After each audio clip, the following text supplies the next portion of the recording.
Ma Mission TV, le miroir du monde.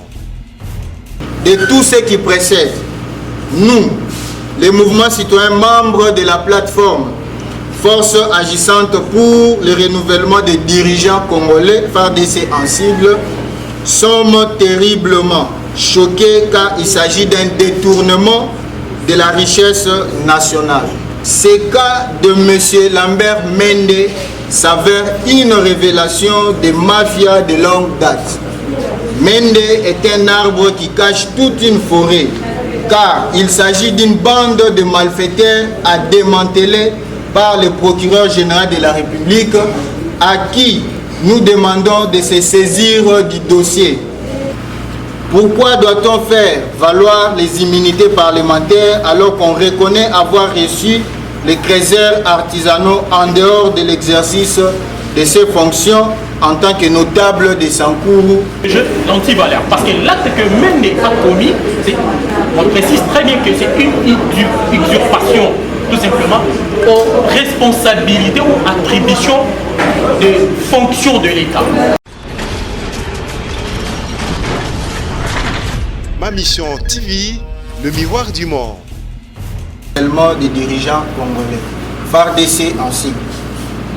Mesdames et messieurs de la presse, congolaises et congolais, chers compatriotes, distingués invités à vos titres et qualités respectives. Nous sommes tous sans ignorer que la République démocratique du Congo, notre pays, a une dimension continentale. 80 fois la Belgique et 4 fois la France. Scandale géologique de son état, régorgeant la quasi-totalité des minéraux recherchés dans le monde. Cependant, l'éternel paradoxe d'un pays riche à population pauvre persiste à cause des actes de barbarie et des crimes économiques perpétrés par certains dirigeants qui sont censés instaurer une bonne gouvernance afin de pousser le développement tant recherché par tous pour le bien-être social. En effet, il nous revient ici de dénoncer l'exploitation frauduleuse de minéraux, dont les diamants retrouvés contre toute attente entre les mains de M. Lambert Mende, ex-ministre de Communication et Médias, miraculeusement élu député national et qui se couvre derrière les immunités parlementaires. Pourquoi doit-on faire valoir les immunités parlementaires alors qu'on reconnaît avoir reçu les trésors artisanaux en dehors de l'exercice de ses fonctions en tant que notable de Sankourou et non député national? Même si les avait reçus en tant que député, il serait d'une usurpation des attributions des services de l'État habilités en ces matières. Entre autres, les centres d'évaluation, d'expertise et de certification des substances minérales et semi-minérales précieuses, CEC en sigle, qui est une structure de contrôle, de traçabilité et de certification avant toute sortie des minéraux. Le code minier également est clair dans son article 115 à ce qui concerne les transports, la détention et la traçabilité. Lire aussi ces articles 311 ter. Ce cas de M. Lambert Mende s'avère une révélation de mafia de longue date. Mende est un arbre qui cache toute une forêt, car il s'agit d'une bande de malfaiteurs à démanteler par le procureur général de la République, à qui nous demandons de se saisir du dossier, d'ouvrir les enquêtes et d'établir les responsabilités. Au regard de l'article 107 de la Constitution de notre pays qui stipule, je cite, « Aucun parlementaire ne peut être poursuivi, recherché, arrêté, détenu ou être poursuivi ou arrêté, sauf en cas de flagrant délit, qu'avec l'autorisation de l'Assemblée nationale ou du Sénat, selon les cas. En dehors des sessions, aucun parlementaire ne peut être arrêté qu'avec l'autorisation du bureau de l'Assemblée nationale ou du bureau du Sénat, sauf en cas de flagrant délit, de poursuites autorisées ou de condamnation définitive. La détention ou la poursuite d'un parlementaire est suspendue si la chambre dont il est membre les requiert. La suspension ne peut excéder la durée de la session en cours. Cet article est autrefois appliqué si les honorables députés tels que Nemwanda Semi, Franck Diongo, Jekoko Moulumba, Fidel Babala, Diomi Ndongala nous permet de condamner pour le cas de M. Mende qui est aussi une flagrance avérée, la politique de 2 poids, 2 mesures. De tout ce qui précède, nous, les mouvements citoyens membres de la plateforme Force agissante pour le renouvellement des dirigeants congolais, FARDC en sigle, sommes terriblement choqués car il s'agit d'un détournement de la richesse nationale, plus particulièrement de la province de Sankuru, par un seul individu député soit-il. Comme si cela ne suffisait, lui qui parlait des diamants il y a peu, après avoir gardé cette pièce de 87,40 carats plus de 3 jours dans sa maison, vient scandaleusement de nous annoncer tantôt qu'il avait gardé ces diamants dans un coffre d'une banque de la place, soit qu'il a envoyé le même diamant au CSC, soit-il ni qualité, et on lui dira que ce n'était pas du diamant. Nous, mouvement citoyen membres de la FARDC, formulons les recommandations ci-après. 1. L'implication totale de son Excellence Monsieur le Président de la République et plus particulièrement de son Excellence Monsieur le Ministre, le Vice-Premier Ministre, Ministre de l'Intérieur AI, afin de suivre de plus près ces dossiers et de déboulonner ces criminels économiques qui ne sont rien d'autre que des coulounes en cravate qui occasionnent d'importantes pertes de recettes publiques au détriment du développement de la République démocratique du Congo. 2. La libération de tous les militaires arrêtés dans cette affaire des diamants. 3. Demandons au ministre national des mines de la RDC de sortir de son silence coupable. 4. Demandons au procureur général de la République d'ouvrir les enquêtes afin d'établir responsabilité et d'éclairer l'opinion publique sur cette affaire des diamants qui commence à prendre des allures théâtrales. 5. À la population tout entière de rester vigilante comme un seul homme à travers une marche qui s'organise ce 28 mai 2019 pour exiger l'arrestation de M. Lambert Mende et compagnie. 6.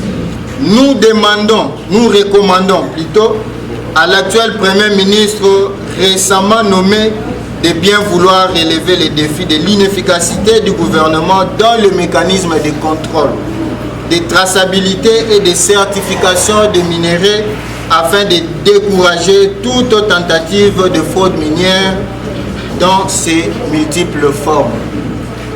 Surtout, ne pas réinsérer dans le prochain gouvernement toute personne ayant une probité morale douteuse. 7. Nous demandons au président de la Commission nationale de lutte contre la fraude minière de bien faire son travail et ne pas plonger dans la complicité. Je me répète, dans la complicité. Vu la gravité de tous ces faits sus-évoqués, nous, les mouvements citoyens regroupés au sein de la plateforme Force agissante pour le renouvellement des dirigeants congolais, FARDC en sigle, défions et mettons en garde toute personne ou autorité, publique ou privée, morale ou physique, congolaise ou étrangère, qui voudrait occulter ou faire entrave à cette lutte contre l'escroquerie, les pillages ou encore l'exploitation frauduleuse des minéraux congolais, alors que les Congolais eux-mêmes croupissent et continuent à croupir dans la misère la plus indescriptible. Vive la RDC, vive la FARDC, fait à Kinshasa le 24 mai 2019 pour l'organisation Fred Chinanou, Mwanda Moussoli, Divin Sukutu, Gedo Banza, Arsène Lumping. Je vous remercie.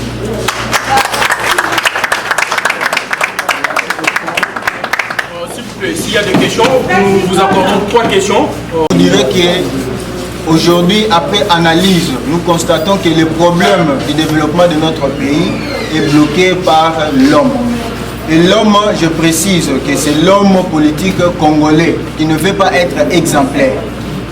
Voilà les cas par exemple de Mende qui est cité dans ces sales besognes est une bonne illustration pour vous faire comprendre que l'homme congolais précisément, l'homme politique congolais, jusque-là ne fait que s'illustrer dans des trahisons de la population, dans des stratégies intestinales, en jouant les tout pour tout à cause du pouvoir. L'homme politique congolais est à la course du pouvoir, course d'ailleurs effrénée du pouvoir, au détriment du bien-être social, au détriment des désirata de la population.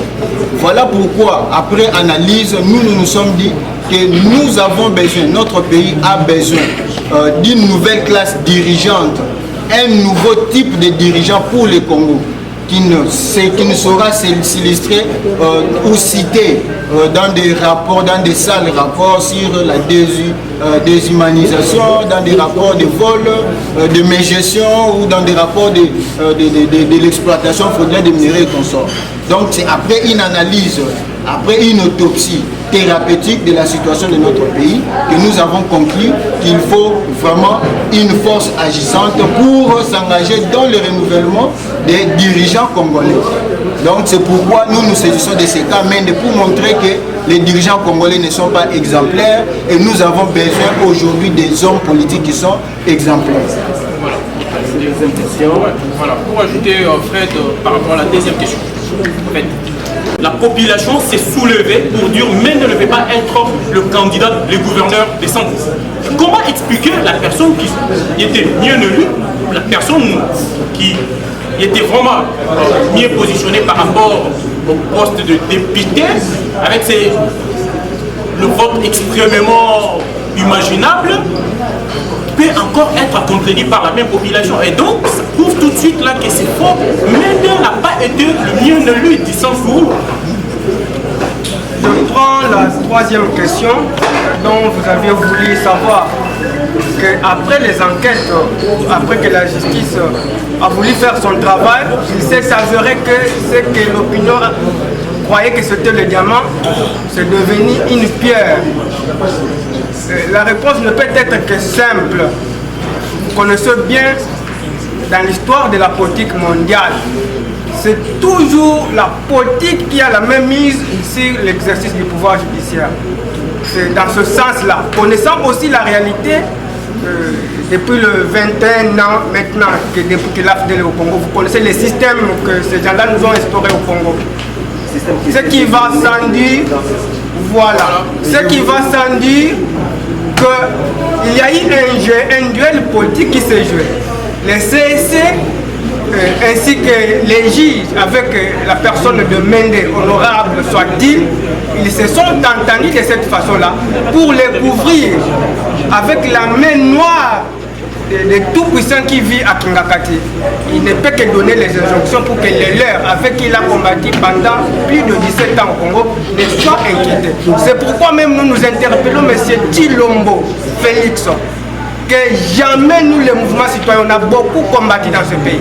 Nous ne tolérerons jamais que lui se présente aujourd'hui comme protecteur de tous ces individus-là. Sinon, il va rencontrer les mouvements citoyens dans son chemin avant de les attaquer eux-mêmes. Il doit s'impliquer que cette affaire puisse aller jusqu'au bout. C'est pourquoi nous commençons et nous continuerons cette lutte pour que lui d'abord soit arrêté. Mende doit être arrêté.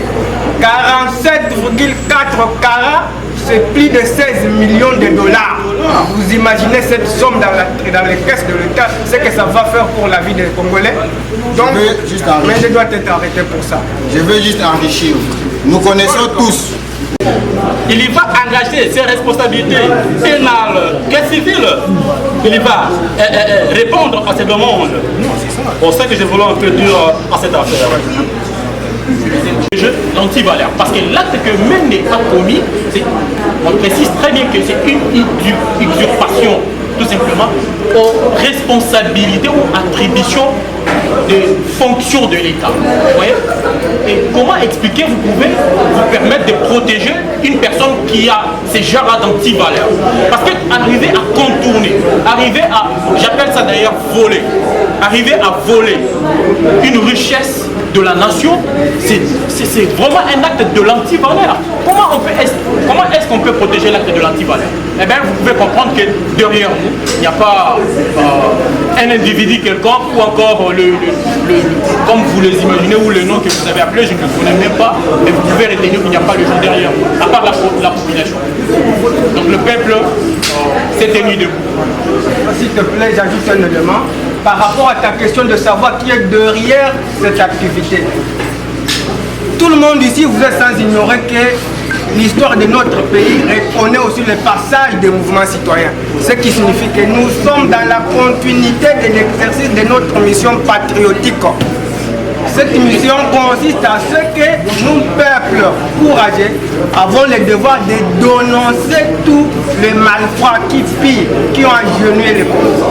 Donc, j'ajoute pour vous dire que lorsque nous avons appris cette information, c'est un devoir patriotique. Que personne ne pense qu'il y ait une main noire. Jamais. On a combattu ici pour qu'il y ait élection au niveau du sommet de l'État. Les gens pensaient que c'est l'opposition qui nous utilisait. Félix savait qu'on combattait, il est là. Aujourd'hui, on les combat. Aujourd'hui, on combat nos anciens ennemis parce qu'ils les touchent également. Donc, sortez de cette pensée. Nous sommes des citoyens libres qui avons le droit de combattre les antivaleurs. Merci. Pardon, merci.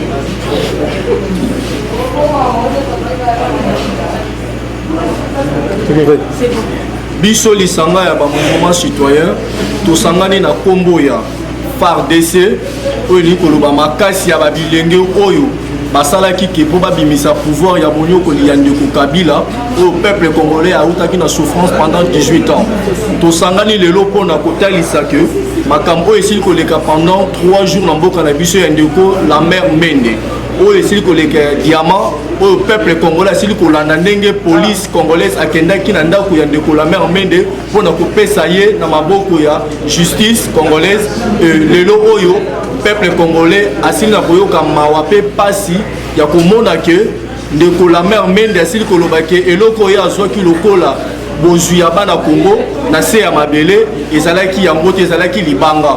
esali biso pasi bilenge ya ba mouvement citoyen na kombo ya FARDC tosangani awa mpona kosenga na mokonzi ya mboka pe kosenga na ministre oyo atali makambo ya kobatela peuple congolais bayeba na kozwa likambo oyo na baaventure te tozo kosenga ke ndeko la mère Mende azonga na maboko ya justice parce que tokoki jamais kotika lokuta elekela biso na baniveau oyo ya lelo tozali lisusu na Congo ya kala te oyo koki kokosa congolais atali yo abangi parce que toyebi ke tokozala na kati ya boloko tosangani sikoyo loboko moko bandeko nyonso ya ba mouvement citoyen oyo tosili koloba la peuple congolais abonga mape mokolo ya le 28 oyo tokozala na nzela pour que to dénoncer oyo nyonso eza lokola lisanga ya baoyo bazoyiba bozwi ya bana Congo bozwi oyo Kasavu Bwatika bozwi oyo Lumumba atika bozwi oyo Rossi Chimanga atika bozwi oyo Thérèse Kapanga atika yango tosangani mpona koloba ke tokotika la mère Mende te tokotika bango te bakosa peuple congolais. Merci. J'espère que c'est suffisant.